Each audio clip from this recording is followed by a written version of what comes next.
قیامت کے دن ایک ایسا شخص بھی ہوگا جسے اللہ حکم دے گا کہ اس کے بڑے گناہوں کو چھپا دو اور چھوٹے گناہوں کو اس کے سامنے پیش کرو۔ وہ شخص اپنے چھوٹے گناہوں کو دیکھ کر بھی کانپ رہا ہوگا کہ آج میری بربادی طے ہے، لیکن اسے نہیں معلوم کہ اس کا رب آج اسے حیران کرنے والا ہے۔ فرشتے اس سے پوچھیں گے، کیا تو نے فلاں دن یہ گناہ کیا تھا؟ وہ روتے ہوئے کہے گا، ہاں میرے رب، میں نے یہ کیا تھا۔ وہ دل ہی دل میں ڈر رہا ہوگا کہ اگر چھوٹے گناہوں کا یہ حال ہے تو میرے وہ بڑے گناہ جنہیں میں تنہائیوں میں چھپ کر کرتا تھا، جب وہ سامنے آئیں گے تو میرا کیا بنے گا؟ جب وہ بندہ اپنی رسوائی کے ڈر سے مٹ رہا ہوگا، تب اللہ فرمائے گا، اے میرے فرشتے، اس کے ہر گناہ کو نیکی میں بدل دو۔ وہ بندہ جس کے آنسو بھی ابھی خشک نہیں ہوئے تھے، وہ حیرت سے سر اٹھائے گا، کہے گا، اے میرے رب، میرے تو ابھی بہت سے ایسے گناہ باقی ہیں جو مجھے یہاں نظر نہیں آ رہے۔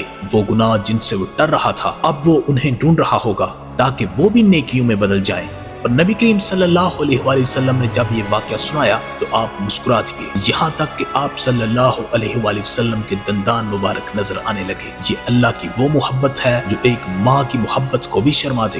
اللہ اپنے گناہگار بندے کو ذلیل نہیں کرنا چاہتا، وہ تو بہانے ڈھونڈتا ہے کہ کس طرح اسے معاف کر کے اپنے سینے سے لگا لے۔